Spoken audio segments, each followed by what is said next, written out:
जय माता दी। नवरात्रि का आज द्वितीय दिवस है, माने आज माता ब्रह्मचारिणी जी की पूजा पूरे विश्व के लोग करते हैं। माता ब्रह्मचारिणी का अद्भुत सौंदर्य, उनकी कृपा करुणा पूरे ब्रह्मांड में व्याप्त है। चराचर प्राणी जितने भी लोग हैं, चाहे वह स्वर्ग के देवता हों या मनुष्य लोग के मनुष्य हों या कि पाताल आदि लोकों के समस्त प्राणी माता ब्रह्मचारिणी का पूजन करते हैं। आज भी काशी विश्वनाथ उत्तर प्रदेश में गंगा के तट पर बसा हुआ यह अद्भुत ज्ञान का समुद्र अपने आप में समेटे हुए काशी है, जहां पर माता ब्रह्मचारिणी का मंदिर गंगा के तट पर श्री बालाजी घाट पर आज भी स्थित है। लाखों श्रद्धालु माता ब्रह्मचारिणी के मंदिर में पहुंच करके उनका पूजन अर्चन चरणामृत प्राप्त करते हैं और माता का ध्यान लगाकर उनके अनेक प्रकार से यजन कर अपनी सिद्धियों को प्राप्त करते हैं। माता ब्रह्मचारिणी अद्भुत सौंदर्य से युक्त अपने हाथ में माला लिए हुए भक्तों का कल्याण करती हैं। माता नवरात्रि के दूसरे दिन द्वितीयम ब्रह्मचारिणी अर्थात नवदुर्गा में मां की शक्तियों का द्वितीय स्वरूप ब्रह्मचारिणी कहा जाता है। इनका स्वरूप तप के कारण पूर्ण ज्योतिर्मय एवं भव्य है। इनके दाहिने हाथ में जपमाला तथा बाएं हाथ में कमंडल है। पार्वती के रूप में उत्पन्न होकर भगवान शंकर को प्राप्त करने के लिए घोर तप किया, तब इन्हें तपश्चारिणी नाम दिया गया। 3000 वर्षों तक भूमि शयन तथा बेलपत्र भक्षण करके तप किया तथा बाद में पत्र यानी पर्ण लेना भी बंद कर दिया। तपस्यारत रही अतः इन्हें अपर्णा के नाम से भी जाना गया है। इनका निम्न मंत्र से ध्यान करना सर्वश्रेष्ठ होता है। माता रानी को पूजन के द्वारा प्रसन्न करने के लिए उन्हें इस श्लोक को अवश्य बोलना चाहिए। वंदे वांछित लाभाय चंदार्ध कृत शेखराम जपमाला कमंडलधरा ब्रह्मचारिणी शुभाम। माता को प्रसन्न करने का यह सर्वश्रेष्ठ मंत्र है। माता को प्रसन्न करने के लिए और भी अपने आप में यजन करने के लिए हर व्यक्ति को प्रयास करना चाहिए। मां भगवती गौरवर्णा स्वाधिष्ठान स्थिताम द्वितीय दुर्गा त्रिनेत्राम धवला परिधानाम ब्रह्म रूपाम पुष्पालंकार भूषिताम। माता को इस श्लोक के द्वारा भी आप प्रसन्न करें। मां दुर्गा का यह दूसरा स्वरूप भक्तों को अनंत फल देने वाला है।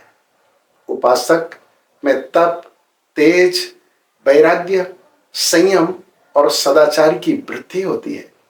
विजय और सिद्धि साधक को इनकी कृपा से सहज प्राप्त हो जाती है। इनका जप मंत्र है ओम ऐं ह्रीं क्लीं श्री ब्रह्मचारिण्ये क्लीं श्रीं ह्रीं ऐं। इस मंत्र का जाप करके व्यक्ति अपने आप में शांति प्राप्त कर लेता है। माता के अनेक महिमा गाने वाले साधु संत तपस्वी योगी जन अपने आप में आनंद की अनुभूति करते हैं। जो व्यक्ति माता की आराधना करता है, माता का पूजन करता है, उसको जीवन में सब कुछ प्राप्त हो जाता है। श्रीमद् देवी भागवत महापुराण में अनेक विधाएं बताई गई हैं। तिथियों के अनुसार, नक्षत्रों के अनुसार, योगियों के अनुसार, दिन के अनुसार माता रानी के पूजन का विधान एवं माता रानी को प्रसन्न करने के लिए अनेक प्रकार की नैवेद्य सामग्रियां भी कहा है। मां भगवती को मनाने का एक सहज उपाय है कि व्यक्ति सरल हो जाए, और अगर सरल हो गया तो उसकी सरलता के कारण माता उसके अनेक जन्मार्जित जो पाप कर्म भी होते हैं, उन पाप कर्मों को भी माता नष्ट कर देती है। माता कृपा करके सहज में ही उसे इतना योग्य बना देती है कि वह सारे जगत में पूज्य हो जाता है। माता की कृपा प्राप्त करने वाला कैसा भी प्राणी हो, कैसा भी किसी जाति वर्ण मजहब का हो, माता इन चीजों पर कभी भी ध्यान नहीं देती। माता को केवल प्रेम चाहिए, आस्था चाहिए। जिस प्रकार से 1 वर्ष का बेटा, 1 वर्ष का बच्चा कुछ भी नहीं जानता, वह माँ के अलावा किसी दुनिया को नहीं जानता है, माँ पर ही समर्पित होता है। सर्वभावेन समर्पण होने के कारण माता उसे अपने आंख में बैठा लेती है और उसके रक्षा का दायित्व माता अपने ऊपर ले लेती है। इसलिए हर प्राणी, हर मनुष्य माता के चरणों में समर्पित हो जाए और माता को ही अपना सर्वस्व मान ले। मैं आपको एक ऐसे ब्राह्मण की कथा सुनाता हूं जिसके ऊपर मां की कृपा हुई और वह जगत पूज्य बन गया। एक देवदत्त नाम का ब्राह्मण कौशल प्रदेश में रहता था, जो कि जीवन जीता हुआ अपने जीवन में ही प्रसन्न रहता था। लेकिन उस ब्राह्मण के जीवन की एक सबसे बड़ी समस्या थी। वह समस्या क्या है कि उसके घर में कोई संतान नहीं थी। संतान न होने के कारण वह देवदत्त ब्राह्मण बहुत दुखी हो गया। अनेक प्रकार से प्रयास करने लगा कि मेरे घर में कोई संतान हो जाए, लेकिन उसके कोई संतान नहीं हुई। और जब संतान नहीं हुई तो बहुत दुखी हो गया। तरह तरह की कल्पनाएं करने लगा, मन में सोचने लगा कि मैं आत्महत्या कर लूं। लेकिन ब्राह्मण पढ़ा लिखा था और जानकार था, तो जानकार होने के कारण ऐसा लगता था कि अगर मैं आत्महत्या करूंगा तो आत्महत्या करने के कारण मुझे नरक में जाना पड़ेगा। और आपको पता है, नरक ही नहीं जाता ये जीव, आत्महत्या करने के बाद में इसे अनेक कठोर योनियों में जाना पड़ता है, प्रेतादि योनियों में भटकता है, इधर उधर एक एक चुल्लू पानी के लिए तड़पता है। कोई पितरों के लिए दान दिया हुआ भी उसे प्राप्त नहीं होता। और ऐसा प्राणी फिर किसी लायक नहीं बचता, मनुष्य योनि से भी हट जाता है और स्वर्ग आदि लोकों को भी प्राप्त नहीं कर पाता। देवदत्त इस बात को अच्छी तरह जानता था, लेकिन मन में विचार करने लगा कि मैं क्या करूं, कैसे करूं, कहां जाऊं, अपने जीवन को कैसे व्यतीत करूं। उसके मन में कुछ समझ में नहीं आ रहा था। परंतु अनेक शास्त्रों को जानने वाला पंडित, अनेक धर्म शास्त्र को पहचानने वाला, अनेक विद्वानों के पास बैठकर उसने प्रयास किया कि अगर मैं यज्ञ करवा लूं, सकाम यज्ञ करवाऊं, तो हो सकता है ब्राह्मणों की कृपा से मेरे घर में संतान हो जाए। उसी काल में वह ब्राह्मण अपने घर में संतान प्राप्त करने के लिए बड़े से बड़े ऋषियों को, बड़े बड़े महात्माओं को बुलाया और महात्माओं को बुला करके बस वह यज्ञ करने लग गया। उसी काल में यज्ञ में अनेक पंडित आ गए, कोई तो आचार्य हो गया, कोई कुछ हो गया, कोई कुछ हो गया। उसके संपूर्ण विधि का पालन करते हुए अनेक ऋषि थे, उसमें ऋषि गोमिल भी थे। जल्दी से यज्ञ संपन्न हो इसलिए त्वरित मंत्र उच्चारण करने लगे। इस त्वरित मंत्र उच्चारण करने के कारण यह देवदत्त गोमिल ऋषि के ऊपर गुस्सा हो गया, क्रोध में भर गया। शास्त्र कहता है पूजा के काल में, व्रत के काल में, धर्म चिंतन के काल में, या किसी को दान देने के काल में, प्रसाद पाने के काल में, भोजन ग्रहण करने के काल में क्रोध कभी भी नहीं करना चाहिए। क्रोध पाप कर मूल। शास्त्र कहता है संपूर्ण क्रोध हमारे जीवन की खुशियों को नष्ट भ्रष्ट कर देता है। इसलिए क्रोध से बहुत दूर भाग जाओ। जीवन में क्रोध नहीं आना चाहिए। क्रोधात् भवति सम्मोहा, सम्मोहात् स्मृति विभ्रमा, स्मृति भ्रंशात् बुद्धिनाशो, बुद्धिनाशात् प्रणश्यति। शास्त्र कहता है सारी दुनिया में पाप का एकमात्र कारण अगर कुछ है तो वह है क्रोध। देवदत्त गोमिल ऋषि के ऊपर क्रोध कर दिया। बस क्रोध होने के कारण कई कटु शब्दों का प्रयोग कर दिया। अरे ब्राह्मण, अरे गोविल, तू क्या कर रहा है? तू ऐसे शब्दों का उच्चारण कर रहा है? यह मेरा सकाम अनुष्ठान है। सस्वर मंत्र ना बोलने के कारण यह मेरा मन यज्ञ नष्ट हो जाएगा। तूने मेरे साथ में छल किया है। कई शब्दों को बोला, लेकिन गोमिल ऋषि तत्काल उससे दुखी हो गए और गोमिल ऋषि ने कहा कि अरे ब्राह्मण, तू सकाम अनुष्ठान कर रहा है और मेरे ऊपर क्रोध करके तूने मेरा अपमान किया है। जा, मैं तुझे श्राप देता हूं कि तेरे घर में संतान तो होगी, परंतु वो संतान मूर्ख होगी। और आपको पता है, व्यक्ति के घर में संतान ना हो तो श्रेष्ठ है, लेकिन अगर संतान हो तो वो संतान मूर्ख नहीं होना चाहिए। अगर मूर्ख हो गई संतान तो जीवन का जीना हराम हो जाएगा, जीवन कष्टमय हो जाएगा, सारे संसार में निंदा होने लगेगी। इसलिए मूर्ख पुत्र नहीं होना चाहिए। बस ऋषि का श्राप हुआ, उसे कौन टाल सकता है। इसलिए हम कहते हैं कभी भी किसी का मन ना दुखाओ, कभी किसी को वेदना मत दो, कभी किसी को कष्ट मत दो, क्योंकि अंदर से निकली हुई आय ही श्राप है। कोई श्राप और दूसरी वस्तु नहीं है। बहुत पूजन किया है, बहुत ध्यान किया है, बहुत समाधि लगाई है, बड़े बड़े भंडारे चलाए हैं, अरे पंडालों में बहुत चंदा दिया है, बहुत सब कुछ किया, लेकिन अगर क्रोध कर दिया या कि किसी का मन दुखा दिया तो सब कुछ नष्ट हो गया। इसलिए कभी भी मन ना दुखाओ। माता की प्रसन्नता का सबसे बड़ा कारण बस यही है। इसलिए अपने जीवन में इस चीज को हमेशा ध्यान करके मन में बैठा करके रखो कि हमें कभी किसी का मन नहीं दुखाना है। गोमिल ऋषि ने कहा कि तेरे घर में संतान तो होगी, लेकिन मूर्ख संतान होगी, तेरे घर में मूर्ख बेटा होगा। देवदत्त दुखी होकर चरण पकड़ लिया, महाराज मुझसे तो गलती हो गई, आप मुझे क्षमा कर दो, आप मेरे ऊपर कृपा कर दो। और जैसी बार बार निवेदन करने लगा तो निवेदन करने के कारण गोमिल ऋषि प्रसन्न हो गए और कहने लगे, हे देवदत्त, मैंने तो तुझे श्राप दिया है, वो श्राप झूठा नहीं हो सकता। हाँ, एक बात जरूर है कि पहले तेरे घर में संतान होगी, वो मूर्ख ही संतान होगी, परंतु बाद में वही संतान विद्वान हो जाएगी। माता की आराधना से, माता की कृपा से वह ज्ञानी हो जाएगा। इस बात को सुनकर गोमिल ऋषि के चरणों को पकड़ करके उनकी चरण धुल लिया, प्रणाम किया और उनको विदा करता है। यज्ञ संपन्न हो गई। ब्राह्मण की पंडित जी की पंडितानी जी गर्भवती हो गई। कुछ दिनों के बाद में संतान हुई और वह संतान, उसका नाम रखा उतथ्य। उतथ्य धीरे धीरे बड़ा होने लगा। उसका यज्ञोपवीत संस्कार किया गया, लेकिन यज्ञोपवीत में उसकी कोई आस्था नहीं थी। उसे तो कोई मतलब ही नहीं था। ना तो कभी गायत्री जप करता, यज्ञोपवीत को उतार करके सीधे नीचे रख दिया। उसने कभी धारण ही नहीं किया। कभी कोई धर्म कार्य करे, कभी किसी कर्म में प्रवृत्ति हो, कोई संध्या आदि वंदन करे, ना, बिल्कुल कुछ भी नहीं करता था। और जब कुछ नहीं किया, घर में बैठा रहता था।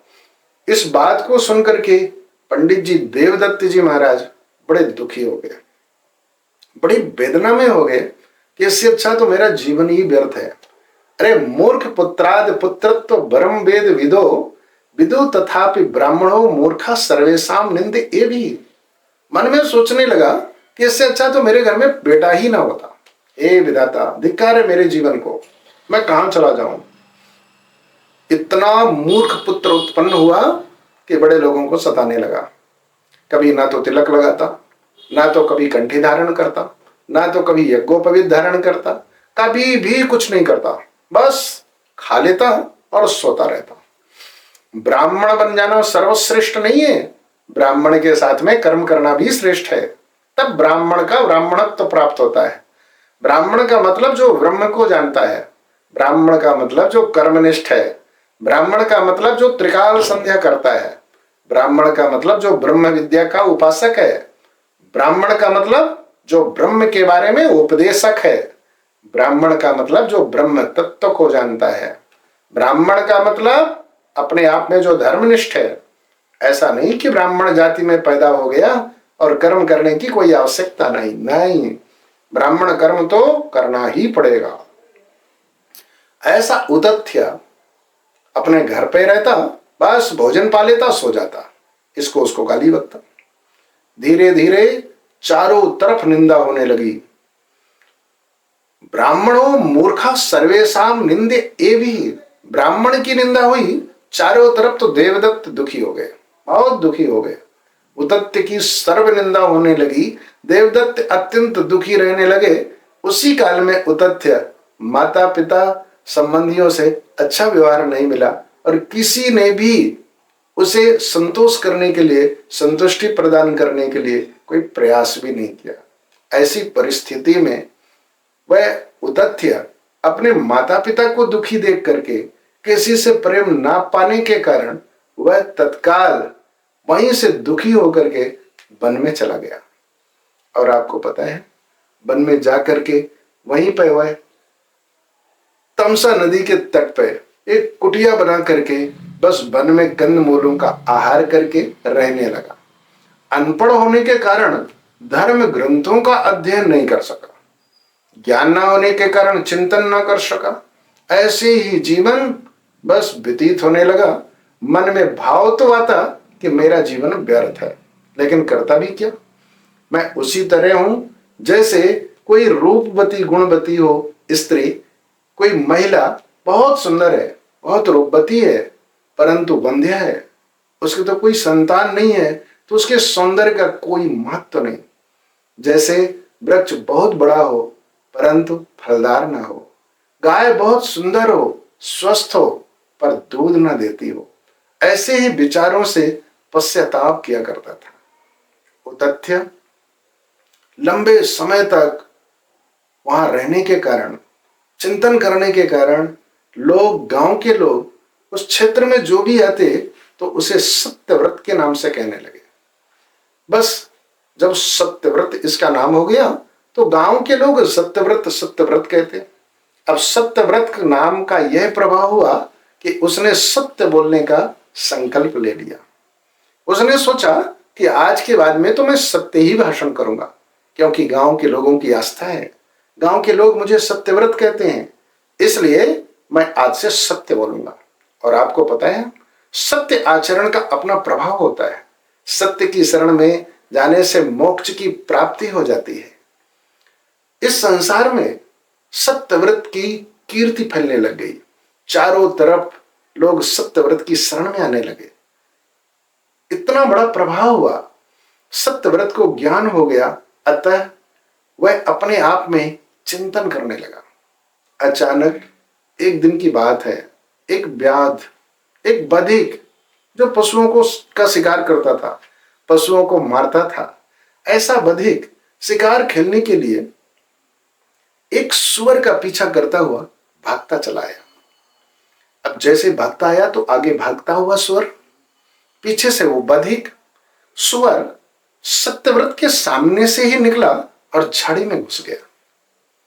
जैसे ही सत्यव्रत ने सुअर को देखा तो अचानक उसको भागता हुआ देखकर, बाण लगा हुआ देखकर, रक्त बहता हुआ देखकर अचानक उनके मुख से, सत्यव्रत के मुख से ऐंग ऐंग ऐंग ऐसा शब्द निकल गया। और ऐंग ऐंग ऐसा शब्द निकलने के कारण यह तो माता का बीजाक्षर है। माता का बीजाक्षर होने के कारण इस ऐंग के प्रभाव से इसे अपने आप में ज्ञान हो गया। माता का बीजाक्षर उच्चारण करने के कारण जो अज्ञानी सत्यव्रत था वह तो ज्ञानी सत्यव्रत हो गया। निर्णय लेने की उसमें अपने आप में एक अद्भुत क्षमता प्राप्त हो गई। ऐसा सत्यव्रत अपने आप में अलौकिक हो गया। थोड़ी देर में पीछे से वह व्याध पीछा करता हुआ आया और सत्यव्रत को प्रणाम किया। सत्यव्रत से कहने लगा, हे महात्मा, आप तो सत्यव्रत हो, मैं जानता हूं कि आप झूठ नहीं बोलोगे, आपने जो देखा होगा वही आप कहेंगे। हे ब्राह्मण, हे सत्यव्रत, मेरे घर के लोग भूखे हैं, कई दिनों से भूखे हैं, उन्होंने कुछ भी नहीं खाया, इसलिए मेरी विनती है कि आप ये बताइए कि ये जो सुअर भागता हुआ आया है वह किधर गया, कहां चला गया। सत्यव्रत के मन में उथल पुथल चलने लगी। सत्यव्रत सोचने लगे कि हे विधाता, अब मैं क्या बोलूं, व्याध को क्या उत्तर दें। इस धर्म संकट में पड़ा संकल्प विकल्प कर रहा था, उसे स्मरण हुआ, सत्यम न सत्यम खलु यत्र हिंसा दयान्वितम चा नृतमेव सत्यम। शास्त्र कहते हैं कि वो सत्य सत्य नहीं है जिसमें हिंसा हो, जिसमें मनुष्य का हित हो, चाहे वह असत्य भी हो, वही सत्य है। अतः सत्यव्रत ने धनुष बाणधारी उस निषाद से कहा, अरे निषाद, अरे व्याध, तुम मुझसे क्या पूछ रहा है भाई, या पश्यति न स ब्रूते सा न पश्यति अहो व्याधः स्वकार्यार्थी किम पृच्छसि पुनः पुनः। अर्थात या पश्यति न स ब्रूते, अरे व्याध जो देखता है, न स ब्रूते वह तो बोल ही नहीं सकता है, और या ब्रूते सा न पश्यति जो बोलता है वह देख नहीं सकता। जिन नेत्रों में देखने की क्षमता है नेत्र बोल नहीं सकते, और जिस जिह्वा में बोलने की क्षमता है वो देख नहीं सकता। ओ व्याध स्वकार्यार्थी किम पृच्छसि पुनः पुनः, तो मुझसे बार बार क्यों पूछ रहा है। अरे निषाद, जिन आंखों ने देखा है उनमें क्षमता नहीं है, बस ऐसा जैसे कहा तो वह चला गया। मन में सोचा कि महात्मा तो ठीक ही कह रहे होंगे, उनकी बात समझ नहीं पाया, आगे चला गया। उसी काल में माता के एंग एंग उच्चारण करने के कारण इनको ज्ञान हुआ, और ज्ञान होने के कारण एक अद्भुत क्षमता आ गई। अद्भुत क्षमता करने के कारण इन्होंने उस स्वर की जान बचा दिया। इतना बड़ा ज्ञानी सत्यव्रत हो गया जिसकी कीर्ति चारों तरफ फैल गई, पूरे देश में फैल गई। चारों तरफ के लोग उनके दर्शन करने आने लगे। चारों तरफ के लोग उनकी कृपा प्रसाद से अपने आप को सुखी महसूस करने लगे। सत्य पालन एवं भगवती के बीज मंत्र के निरंतर जप से सत्यव्रत प्रसिद्ध विद्वान बन गया। सत्यव्रत की प्रसिद्धि को सुनकर उनके माता पिता आश्रम पर आए और उतत्य को मनाकर वापस ले गए।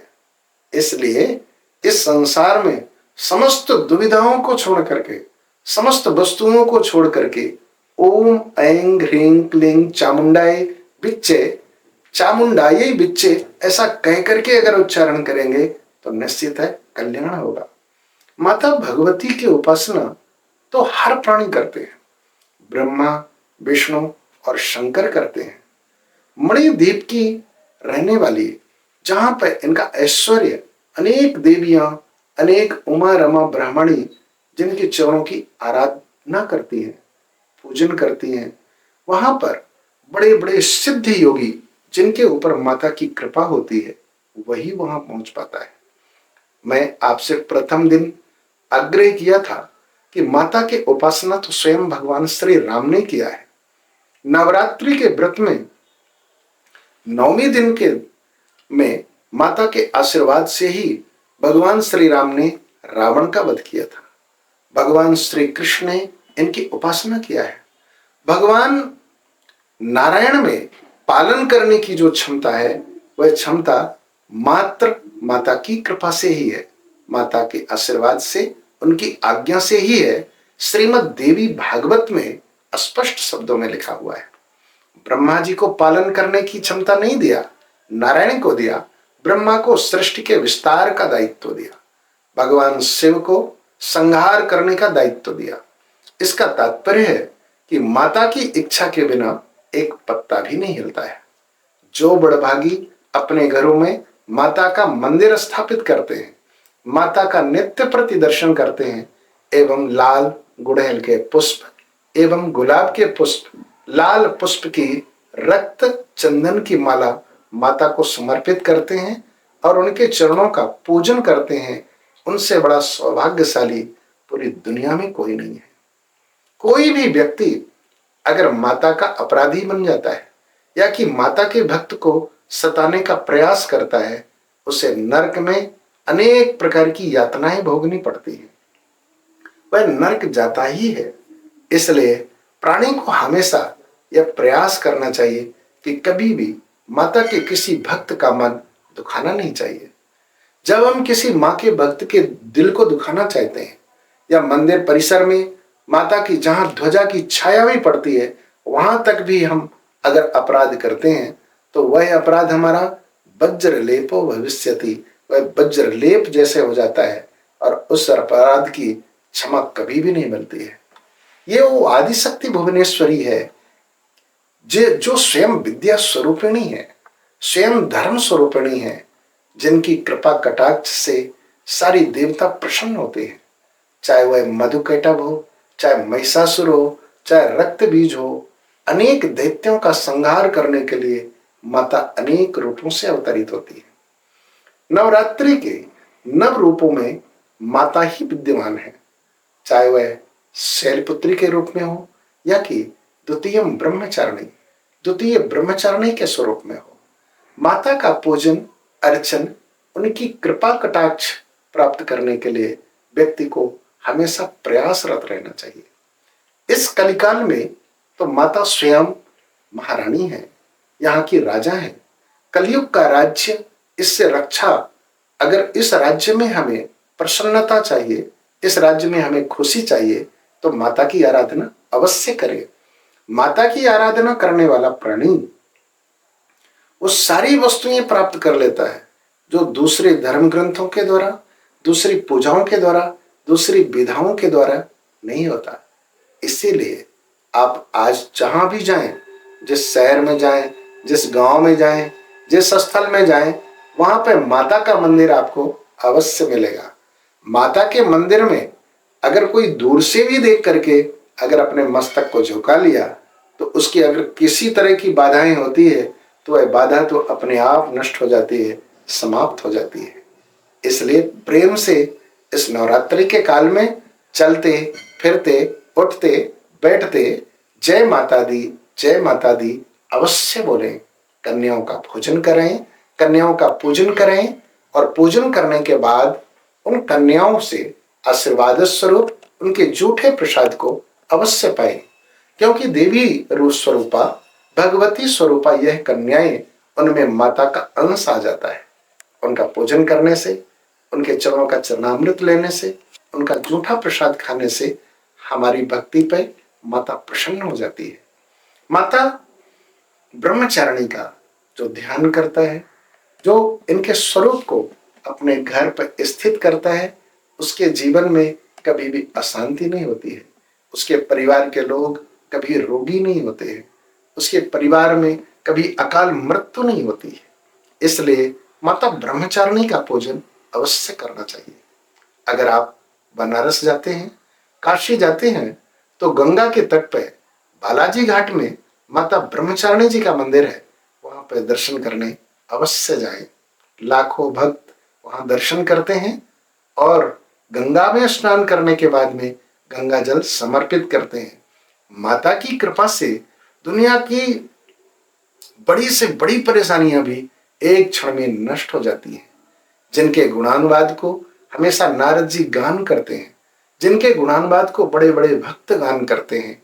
इसलिए इस पवित्र नवरात्रि काल में हम माता का ध्यान करें और उनसे उत्पन्न होने वाली समस्त स्त्रियां, समस्त माताएं, समस्त बहनें उनको माता के स्वरूप से देखें और उन्हें नमन करें। आज यहीं तक। आप सभी से जय माता दी।